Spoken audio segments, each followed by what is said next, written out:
In the last couple of weeks, we've been learning about the construction of the tabernacle, the temple in the desert. Eventually, it was brought to Israel and rebuilt in numerous places. Eventually, on the Temple Mount, the final Beis Hamikdash, the Holy Temple. And it's interesting, in this week and last week's portions, it tells us about the details. So in last week's portion, we learn all about the temple itself, the walls, the roof, the items within inside, the curtains, the ark, the table, the menorah, the altar, etc. In this week's portion, we read about the clothing of the high priest, clothing of his sons, the dedication of the temple, how it's supposed to be dedicated. And then all the way at the end of this week's portion, it's almost like God reminded himself, oops, I forgot to tell you, there's one more item, the golden altar. I want you to build that too. And the golden altar was an additional altar that was placed inside the sanctuary itself. And the question that many of the commentators ask is, why is this item separated from all the other items which were belonging in last week's portion, where everything else is enumerated and listed? The sages tell us the reason is because the golden altar was the altar upon which they brought the incense.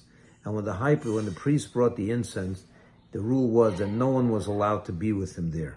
It was just him and God. Even the angels weren't there. And there's a great lesson there, because at the end of the day, the temple and its building and its the sanctuary is really the sanctuary of each and every one of us. We're all commanded to build a temple for God. And the question is, what does a temple look like? What do we do in a temple? And as we know, in every single thing, the last thing is the punchline, right? The punchline of the whole two portions of the temple and its sanctuary and everything in it was the golden altar. That's where the service was done in privacy, in stillness, quiet, private, between God and the person doing the service. There was no pictures, there was no videos. Today, everything we do, it's almost like a rule. If you didn't plaster it all over social media, in the newspapers, it's almost as if you didn't do it, right? But that's not the way Jewish people look at things. That's not the way the Torah looks at things. In a real place like the sanctuary, God tells us the punchline, the last item, which is the most important message of the whole thing, is you got to serve God in privacy. It's between you and God. And that's true in your home, that's true in your office, that's true in your life.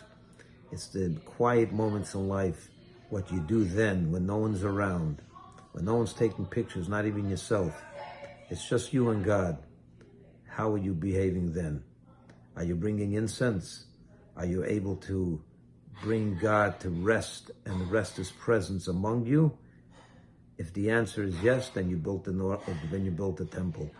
If you can only bring God where people are looking, and when you're by yourself, you're a different person, you can hardly say V'shachamti b'socham, that I, God, will rest among you.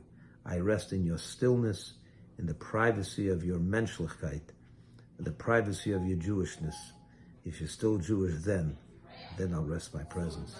That's the punchline of the Holy Temple. May we all build our temples, and may we all serve God in the private as in the public with the same people. Shabbat Shalom.